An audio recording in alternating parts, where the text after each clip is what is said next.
Bismillah. Assalamualaikum warahmatullahi wabarakatuh.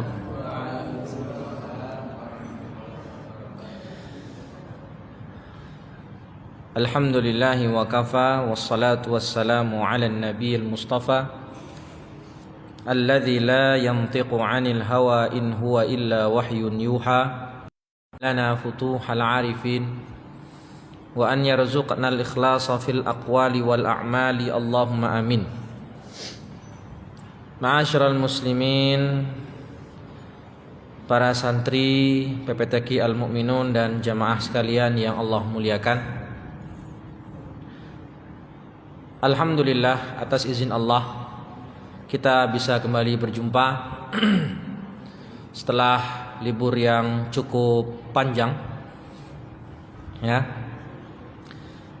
Hari ini kita kembali bermajelis ilmu, duduk di salah satu di antara taman-taman surga, melanjutkan kajian kita masih membahas fikih ibadah dari kitab Nailur Raja Syarah Safinatun Najah, yang mana pada pertemuan sebelumnya kita berhenti di bab syarat mengqashar, lalu kita lanjutkan ke fikih puasa. Dan sekarang kita akan kembali meneruskan pembahasan kita di fikih salat, yaitu masuk ke pembahasan syarat mengqashar salat. Perlu kita ketahui bersama, saya ulangi sekali lagi, dalam Islam ada yang dikenal namanya rukhsah, yang mana rukhsah itu adalah bentuk rahmat dari Allah Azza wa Jalla kepada umatnya. Dan rukhsah itu terbagi menjadi dua. Ada rukhsah yang hanya diberikan untuk safar yang jauh, dan ada rukhsah yang diberikan untuk safar dekat. Safar jauh, rukhsahnya hanya ada 4. Yang pertama menjamak salat, yang kedua mengqashar salat, yang ketiga boleh berbuka di siang hari Ramadan, dan yang keempat bolehnya mengusap khuf selama 3 hari 3 malam.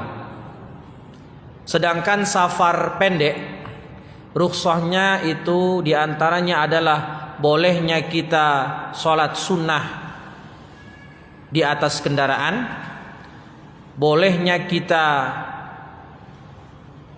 tidak Jumatan, dan yang lain.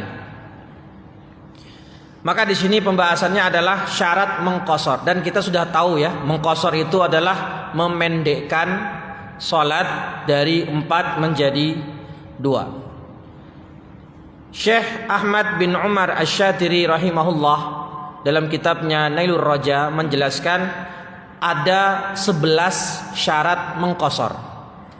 Artinya ini syarat sah. Kalau tidak terpenuhi salah satunya, maka dia tidak diizinkan untuk mengqashar salat. Syarat apa saja itu? Yang 11. Yang pertama, qasdu maudi'in ma'lumin walau bil jihah, yaitu kalau kita mau safar, kita harus tahu mau kemana safar itu.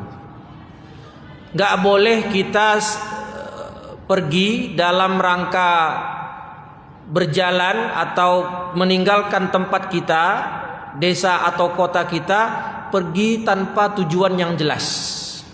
Itu kalau dalam bahasa Arab disebutnya haim. Kalau orang Indonesia namanya apa? Kemanapun kaki melangkah saya pergi gitu. Ada orang motoran dari sini Pak, motor. Mau kemana? Jalan-jalan. Mau kemana? Wis pokoknya cari angin. Naik motor dia. Tahu-tahu udah nyampe Sragen. Tahu-tahu udah nyampe Surabaya. Pokoknya dia motor. Dia tidak tahu mau kemana, tapi ternyata motorannya dia itu sudah melebihi jarak safar. Nah, maka orang seperti ini tidak diizinkan untuk mengqashar. Maka harus ada tujuan, meskipun dengan arah. Mau kemana? Saya mau ke arah barat. Nah, berarti kemana itu? Kalau ke arah barat, entah ke Jakarta, entah ke Bandung, entah ke Sumatera. Saya mau ke arah timur. Kemana ke timur itu? Ya bisa ke Surabaya, bisa ke Madiun, bisa ke Madura. Meskipun dengan jihah. Apa itu jihah? Arah. Maka harus jelas kemana safarnya. Yang kedua, menjaga diri dari hal-hal yang bisa membatalkan niat mengqashar. Seperti apa? Niat untuk melengkapi sholat. Misal saya sedang safar, kemudian saya mau sholat Isya. Awalnya saya niat mengqashar, usalli dzuhra, usalli fardal isya qasran. Allahu akbar. Di awal sholat saya niatnya mengqashar, tapi setelah rakaat kedua langsung saya rubah, genapin aja jadi 4 dalam hati. Maka sejak saat itu saya tidak boleh lagi mengqashar, karena saya sudah membatalkan niat saya sendiri. Faham ya? Jadi ketika awal dia berniat mengqashar, tapi di tengah-tengah sholat dia niatnya berubah, ingin melengkapi sholat menjadi 4. Maka batal niat qasharnya, wajib dia menggenapi sholat isya menjadi 4 rakaat. Wasyakku fi niyatil qasri, begitu pula kalau dia ragu, dia sholat, di tengah-tengah sholat dia bingung atau ragu, tadi saya sudah niat qashar atau belum ya? Padahal niat qashar itu harus ada ketika takbiratul ihram. Pas saat sholat dia bingung, dalam hati ragu-ragu, apakah tadi saya sudah niat mengqashar atau belum? Nah, orang seperti ini dia wajib menggenapkan sholatnya menjadi 4 rakaat. Yang ketiga, tujuan safarnya harus ada tujuan yang sah. Piye maksudnya? Saya mau ke Pacitan. Pacitan berapa kilo dari sini? Berapa kilo Pak dari sini Pak? Pacitan. Atau mau ke mana yang pantai yang indah tuh mana? Pantai indah di Jawa Barat tuh apa? Di Jawa. Pantai yang indah di mana? Yang jaraknya safar, jaraknya jauh. Pandeglang. Pandeglang? Pangandaran. Atau ke Pantai Ancol, misal. Mau ngapain ke sana? Mau cari angin, mau lihat-lihat aja. Nah, meskipun dia punya tujuan ke suatu tempat yang jaraknya safar, tapi dia ke sana itu cuman tidak ada tujuan yang jelas. Ya cuman cari angin atau cuman lihat-lihat suasana. Nggak ada maksud tertentu dia safar itu ngapain, nggak ada. Beda sama kalau santri ya. Santri, kamu apa namanya kalau pergi jalan-jalan itu apa namanya? Long march, atau kalau di Ibas namanya rihlah tarbawiyah, mukhoyam. Ya, mukhoyam atau rihlah tarbawiyah. Di situ jelas tujuan rihlahnya ngapain. Selain jalan-jalan juga ada pendidikan. Rihlah mau kemana? Anak kelas 11 biasanya mau kemana? Mau ke Jakarta. Mau ngapain? Mau ke kampus-kampus yang ada di Jawa Barat. Nanti sekalian mampir ke Dufan atau ke Trans Studio. Seperti ini ada tujuan dia pergi rihlah itu ada. Baik tujuan rihlahnya itu untuk refreshing, untuk dihimpit dengan kerjaan kantor, mau traveling, ngapain? Refreshing. Nah, itu boleh. Termasuk safar yang diperbolehkan dan berhak untuk mendapatkan qasar. Yang keempat, nah ini ada khilaf ya. Dia boleh mengqasar saat sudah melewati batas kota. Ada yang bilang batas kota, ada yang bilang batas desa. Saya kemarin tanya ke guru saya, ya Ustadz, maksud melewati batas negeri itu maksudnya apa? Apakah negeri itu artinya kota tempat dia tinggal atau desa tempat dia tinggal?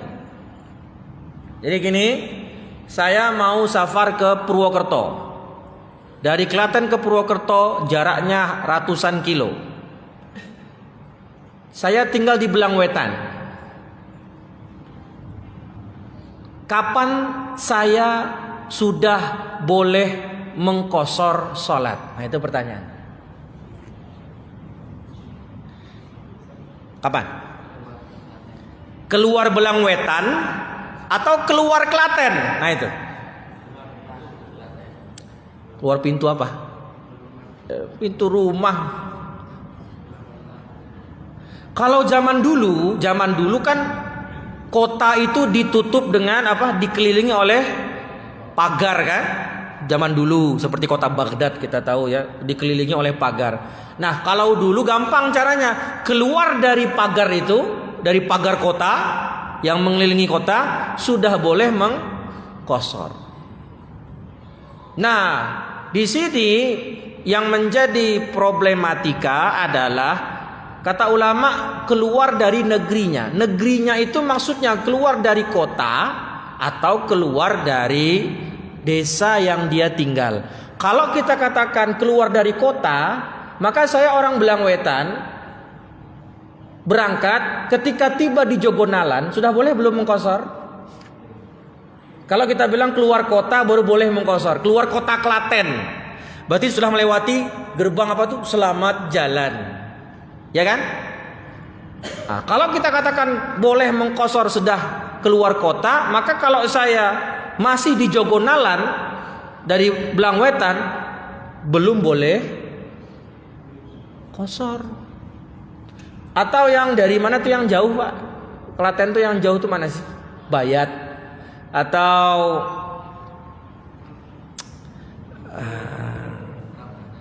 pokoknya yang setengah jam dari sini tuh. Juwiring, Pak. Ayah, Juwiring.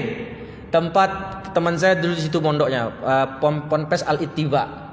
Juwiring. Juwiring dari Belangwetan itu setengah jam.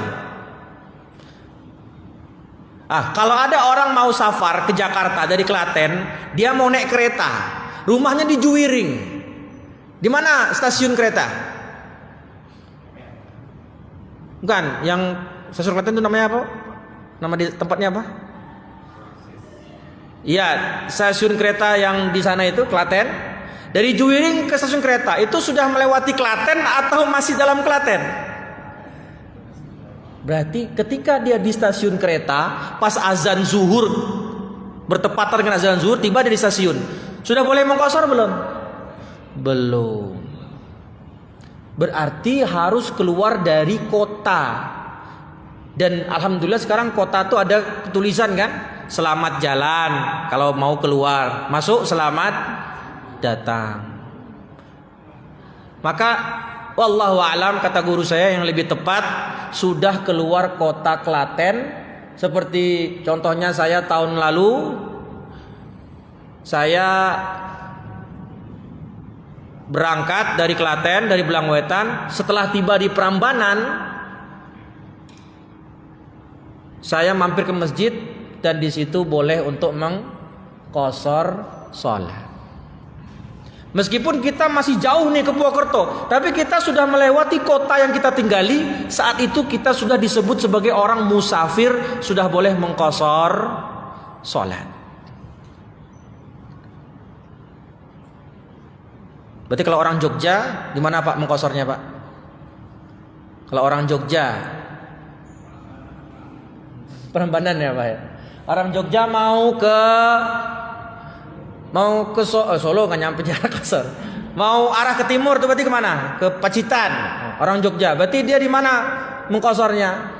Kalau orang Jogja sudah nyampe Masjid Al-Aqsa sudah boleh qashar belum? Sudah. Karena dia sudah melewati batas kota Jogja. Kemudian yang kelima adalah jarak safarnya harus 2 marhalah. Berapa itu 2 marhalah? Kata Imam Nawawi, 2 marhalah adalah 144 kilo. 144. Itu kata Imam Nawawi. Sedangkan kata ulama Syafi'iyah yang lain mengikuti pendapat Imam Ibnu Abdul Bar Al-Maliki, itu 84 kilo. Sekali jalan Pak, bukan PP. Sekali jalan. Kalau ke Gunung Kidul berapa kilo? Dari sini ke Gunung Kidul nyampe nggak 84? Nggak nyampe Pak. Ke Pantai Drini nggak nyampe. Ustadz, tujuan tempat saya mau ke sana itu Ustadz 82 kilo. Sudah boleh qashar belum? Sudah. Kenapa? 84 itu kurang lebih. Jadi kalau kurang dikit nggak apa-apa. Tapi kalau Ustadz, saya lihat di Google tempat kota yang mau saya tuju itu 79 kilo. Boleh qashar? Belum. Iya Pak. Misalkan kita mau jalan ke Jakarta nih, misalkan naik kereta dari Klaten stasiun itu katanya jam 1 lah. Nah kita sudah berdua di stasiun. Kita belum bisa, kalau dari sana tadi kan belum bisa qashar. Betul. Tapi kan di perjalanan kan kita nggak bisa sholat. Nggak bisa sholat. Sholatnya di atas kereta. Iya betul Pak, bagus. Nah, ini pertanyaan penting ini, supaya nanti kamu kalau menghadapi hal seperti itu tahu caranya, nggak bingung. Kita mau ke Jakarta, kereta berangkat jam 1 ya Pak ya? Kan sudah zuhur berarti, jam 12. Kita sholat di mana? Di stasiun. Sudah boleh jamak qashar belum? Belum. Karena kan kita belum keluar kota Klaten. Ya sudah, kita sholat zuhur seperti biasa 4 rakaat. Loh Ustadz, nanti kalau saya cuma sholat zuhur Ustadz, kereta saya 8 jam, nyampe Jakarta jam maghrib atau isya bahkan. Terus gimana saya asarnya dong? Saya baru lihat kemarin video kereta api ekonomi sudah ada musolanya. Nah pertanyaannya, bagus, alhamdulillah kita bisa sholat berdiri. Permasalahannya adalah ketika kita di kereta, bisa nggak kita sholat menghadap kiblat? Nggak bisa, karena kereta begini-begini. Tapi sudah bisa berdiri. Tapi tetap ada satu syarat yang tidak bisa kita penuhi. Maka gimana solusinya Ustadz? Tetap sholat Pak asar. Ketika asar tiba, kita ambil air wudhu ke kamar mandi, wudhu, kemudian sholat asar semampunya. Artinya kita sholat, kereta itu mau kemana aja jalannya, tidak masalah. Sholat asar. Setelah tiba di tempat tujuan, kita ulang sholat asar yang kita kerjakan tadi. Kok diulang Ustadz? Karena sholat kita tadi hanya sebagai menghormati waktu sholat. Karena dalam Islam, dalam syariat, tidak boleh kita melewati waktu sholat tanpa diisi dengan sholat. Tetap sholat Pak, Tapi nanti tiba di rumah atau di stasiun Jakarta diulang sholat asarnya. Walaupun sudah lepas maghrib. Karena itu namanya uzur syar'i. Apa Pak? Asar, maghrib, isya. Nah, ketika maghrib masih di kereta, sholat. Kalau maghrib kan bisa dijamak dengan isya. Maka kalau maghrib tunggu di stasiun aja nanti, tinggal dijamak qashar. Nah, yang susah itu asar tadi, karena dia harus dikerjakan di atas kereta, ya kita kerjakan di atas kereta. Lalu nanti kita ulang sholat asarnya setelah tiba di stasiun atau di tujuan. Asar dulu, baru maghrib, dan dijamak dengan isya. Terus sholat asar saya sia-sia dong Ustaz? Tidak sia-sia Pak. Kenapa tidak sia-sia? Artinya kalau setelah kita sholat tadi di kereta, terus qadarullah sebelum nyampe stasiun kita meninggal Pak, belum sempat mengulang, maka kita tidak dianggap berhutang sama Allah. Gitu nggih Pak? Faham? Nggih Pak? Kalau di kereta, kalau nggak ada musola, memang harus duduk, nggak bisa berdiri. Tapi itu kita sholat duduk itu hanya sekedar untuk menghormati waktu sholat. Karena kan kita nggak sakit, tidak apa, mampu berdiri. Cuman masalahnya di kereta tidak bisa berdiri. Makanya sekarang terobosan terbaru KAI itu, meskipun harga tiket ekonomi jadi naik 300.000 minimal, tapi sudah ada musolanya. Ya, sudah ada musolanya. Alhamdulillah. Jadi jarak safarnya minimal 2 marhalah, yaitu 144 atau 84 kilo. Yang lebih masyhur pendapatnya adalah 84 kilometer, dan itu cuman berangkat saja. Kemudian yang keenam, safarnya itu tujuannya untuk safar yang mubah, bukan safar yang haram. Ada 3 jenis orang. 1, namanya A. Yang kedua namanya B. Yang ketiga namanya C. Si A dari Klaten mau ke Jakarta. Mau ngapain? Mau beli whisky.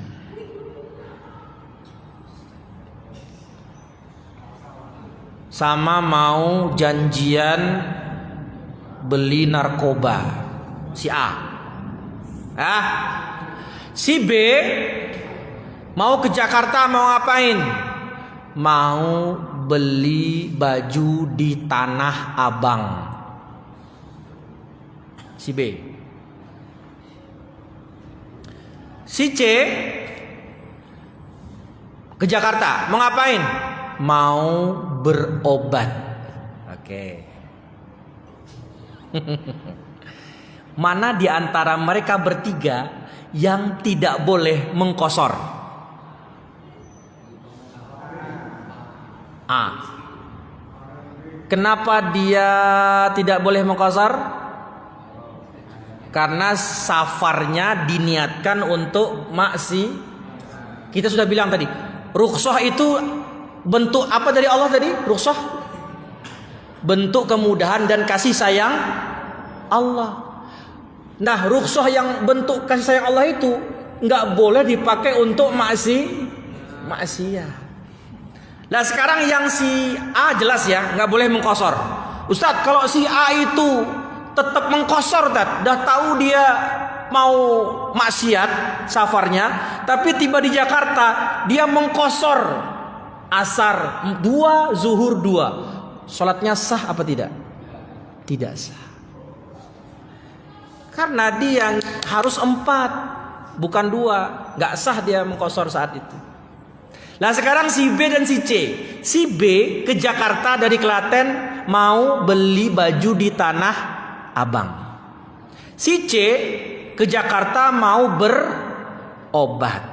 Dua-duanya safarnya sejak awal niatnya untuk apa? Untuk hal yang dibolehkan. Nah, si C awalnya bukan si B mau ke Tanah Abang. Di tengah jalan dia beli khamr.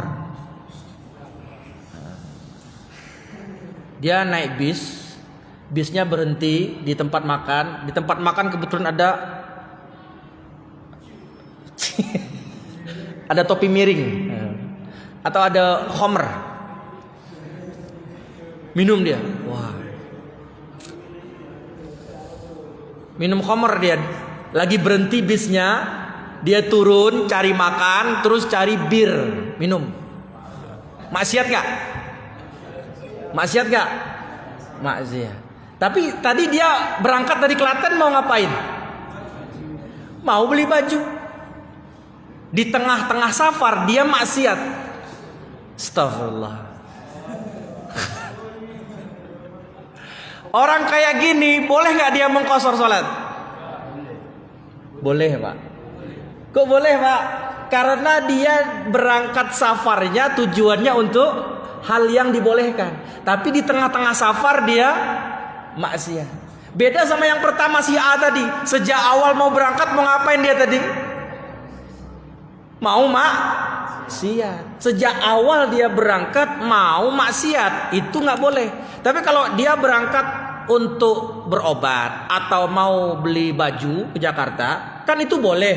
Tapi di tengah-tengah safar tuh dia maksiat gitu loh. Maka orang seperti ini tetap diizinkan untuk mengqashar sholat. Berdosa, ya tentu berdosa dong. Minum khamr kok nggak berdosa? Berdosa, tapi dia dapat hak untuk mengqashar sholat.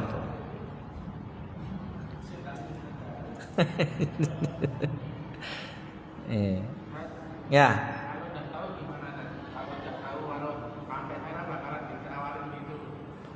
Sampai sana bakal ditawarin khamar. Kan kita punya pilihan, mau milih minum atau mau milih nggak minum. Kalau dipaksa, apa tuh ceripit-ceripit itu? Sedikit niat. Niat itu kan berarti dia belum melakukan kan? Kalau sampai dia sudah melakukan, dan jadi dia memang safarnya saya mau ke Jakarta mau ngapain? Mau beli baju. Tapi dia tahu nanti di tempat pemberhentian ada khamr. Berarti kan safarnya itu memang tujuannya untuk beli baju. Cuman nanti dia punya keinginan nanti kalau berhenti minumnya minum khamr. Berarti dia bermaksiat di tengah-tengah safar. Tapi safarnya, niat tujuan safarnya apa tadi? Safar mubah yang dibolehkan oleh syariat.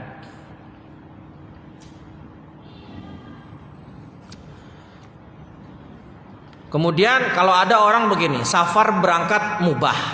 Safar mau ke Jakarta tujuannya mau beli baju. Tapi di tengah jalan dia rubah. Nggak jadi beli baju beli narkoba aja. Atau safarnya awalnya mubah, di tengah-tengah safar terbetik niat saya mau ke rumah fulan aja lah, mau bunuh dia misal. Maka di tengah-tengah jalan dia rubah niatnya untuk safar maksiat. Maka orang seperti ini tidak dapat diizinkan untuk mengqashar. Paham ya? Jadi ada orang yang sejak awal berangkat safar tujuannya untuk hal yang diperbolehkan. Ada yang sejak awal berangkat tapi di tengah-tengah dia melakukan maksiat. Ada yang berangkatnya tujuannya untuk hal yang dibolehkan, tapi di tengah-tengah jalan dia merubah niatnya menjadi safar maksiat. Maka orang ini tidak diperbolehkan untuk melakukan qashar.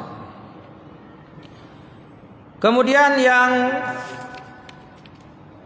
1, 2, 3, 4, 5, 6, 7 mengetahui hukum qashar.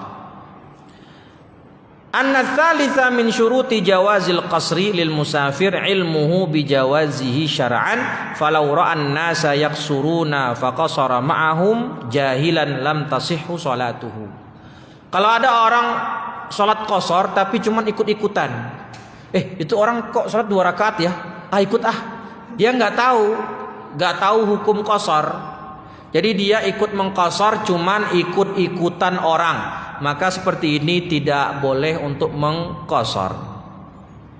Yang kedelapan, niat mengqasar saat takbiratul ihram. Berarti kalau dia sudah Allahu akbar, bismillahirrahmanirrahim, baru dia niat, niat qasar. Boleh enggak? Boleh enggak dia mengqasar? Tidak. Karena mengqasar itu niatnya sejak Allahu akbar. Nah, sejak takbiratul ihram sudah niat mengqasar. Kalau sudah membaca Al-Fatihah, dia ingat, astaga tadi belum niat qasar. Sekarang niat. Bisa? Enggak bisa. Berarti dia harus sholatnya berapa berarti? 4.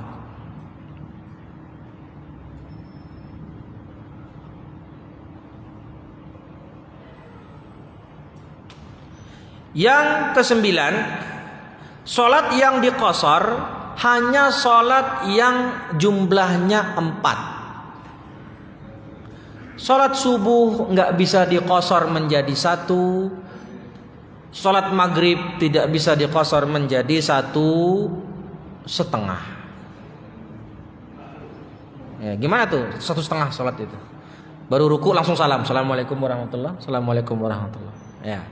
Hanya itu bedanya antara qasar dengan jamak. Kalau jamak boleh menjamak sholat yang 4 dengan sholat yang 3. Tapi kalau qasar hanya berlaku untuk sholat yang 4 rakaat. Yang ke-10, safarnya masih berlanjut. Gimana maksudnya? Anna sadis min syuruti jawazil qasri lil musafir dawamu safarihi yaqinan fi jami'i salatihi min awwaliha ila akhiriha. Dia qasar itu diperbolehkan hanya gara-gara satu sebab, yaitu safar yang jauh. Berarti kalau kita sedang sholat, kita udah niat nih, Allahu akbar, niat qasar, Allahu akbar.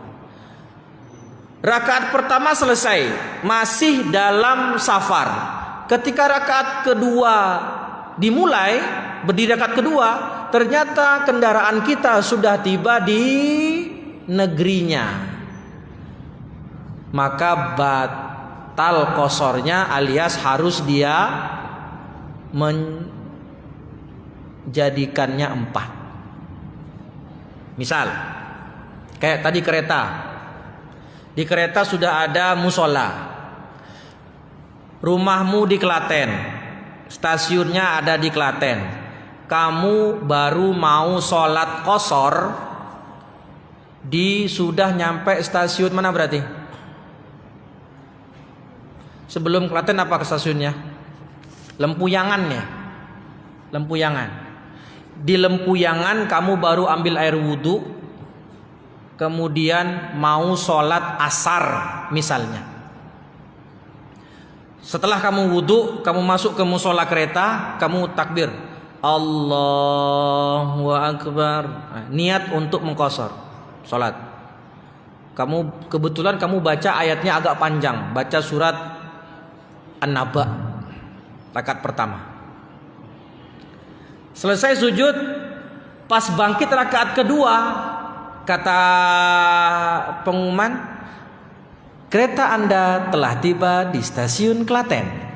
Harap mempersiapkan barang bawaan Anda. Berarti tadi dia niat apa? Qasar. Baru dapat berapa rakaat? 1. Rakaat kedua ternyata keretanya sudah tiba di Klaten. Maka sholatnya harus 4 atau tetap 2? 4. Kenapa? Karena status musafirnya sudah hilang. Paham? Itu syaratnya kalau mau mengqashar, yaitu dawamus safar. Salat yang kita kerjakan betul-betul semuanya masih status kita sebagai musafir. Kalau setengahnya safar dan setengahnya sudah dimukim, tidak boleh kita qashar alias lanjut menjadi 4 rakaat. Nggih, Pak.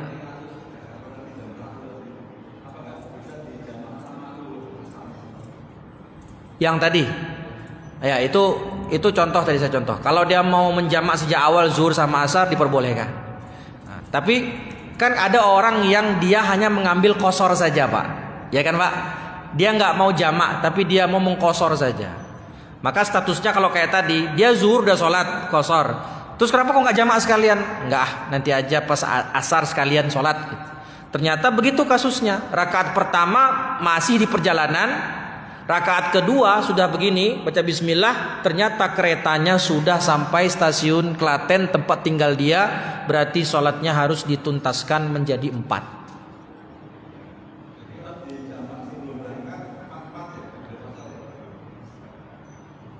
Menjamak karena safar, kalau masih di negerinya, kayak tadi jam 1 Bapak di stasiun, boleh nggak Bapak jamak di stasiun?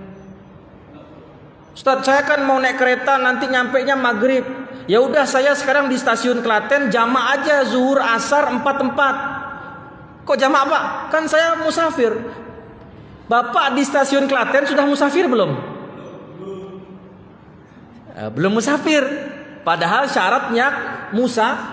Berarti ketika di Klaten jam 1 di stasiun, kita hanya punya hak untuk sholat zuhur saja.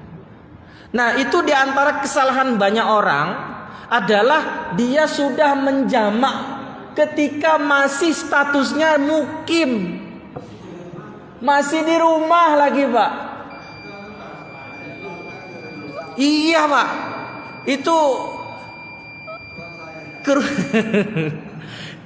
dibilang ini, ayo nak kita sholat. Ini kita kan mau naik mobil jam 1, kita mau ke Jakarta jam 1 nih. Yuk kita sholat. Kita jamak aja di rumah, padahal di rumah jamak zuhur asar Allahu Akbar 4-4. Biar nanti di jalan nggak berhenti lagi untuk sholat. Lah, ketika di rumah dia sudah musafir atau masih mukim? Mukim. Sudah terlanjur, Ustaz. Nah, jangan diulangi. Iya, Pak.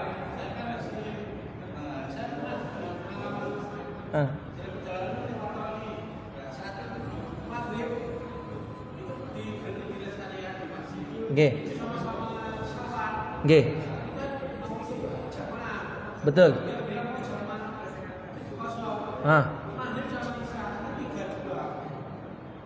Maghrib sama Isya 32. Ya betul dong, Pak. Kan Isya 4 jadi 2. Maghrib 3 tetap 3.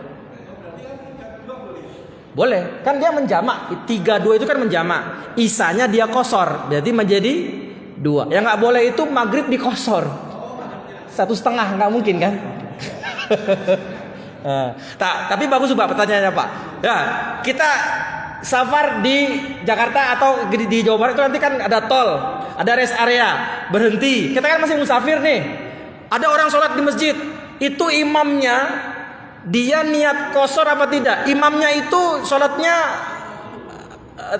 di qashar atau nggak qashar? Nah, kalau dia bilang jamaah, jamaah, saya imam musafir, saya mau sholat 3-2. Berarti kalau jamaah yang mukim, yang bukan musafir, nanti sholatnya 3 rakaat aja maghrib berarti kan? Nggak boleh dia jamak qashar. Tapi kalau ternyata nih imam dia musafir, cuman pas sholat Isya dia 4, kita makmumnya, berarti kita ngapain berarti, Pak? Kalau imam yang kita ikuti itu 4 sholatnya, 4 rakaat, berarti kita sebagai makmum yang musafir juga boleh nggak 2? Kalau makmum nggak boleh, Pak. Bapak safar sama saya, terus kita berhenti di rest area, saya jadi imam. Saya maunya 4 rakaat Pak. Bapak makmum saya. Bapak niatnya qashar. Tapi saya sebagai imam, saya 4. Boleh nggak Bapak pas nanti selesai 2 rakaat bawa salam duluan? Nggak boleh. Ya,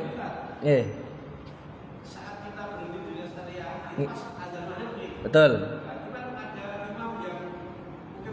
Ada yang mukim. Oke. Mundur. Boleh.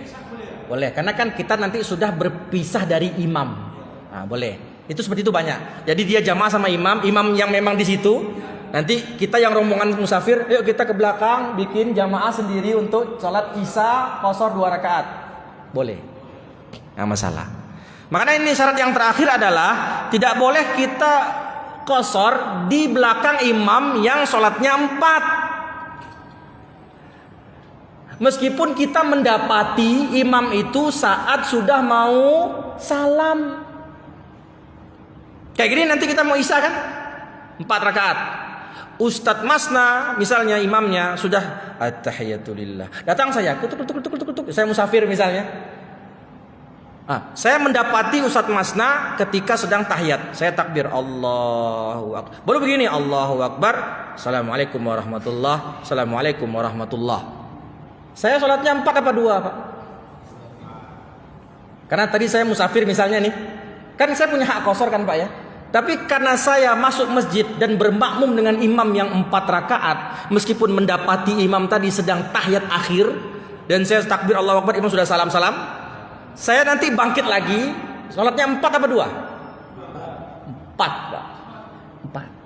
Karena saya bermakmum dengan imam yang 4 rakaat sholatnya, mutim. Meskipun mendapatinya sudah di ujung sholat. Begitu.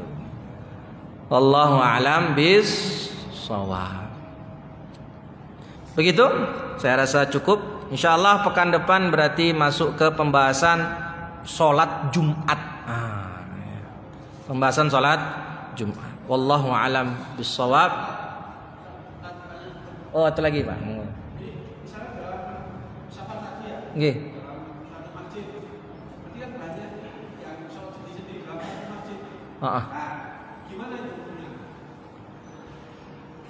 Hukumnya sebenarnya tidak masalah.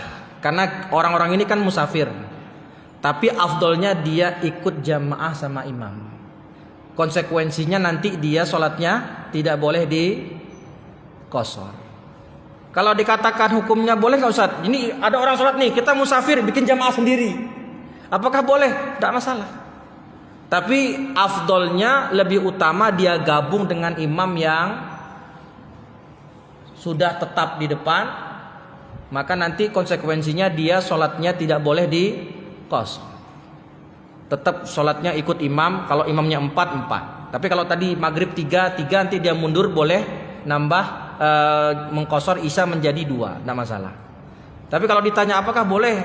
Kalau tadi kasusnya kita musafir di masjid yang memang di rest area, makanya ada orang sholat sini, ya itu memang situasi seperti itu tidak masalah.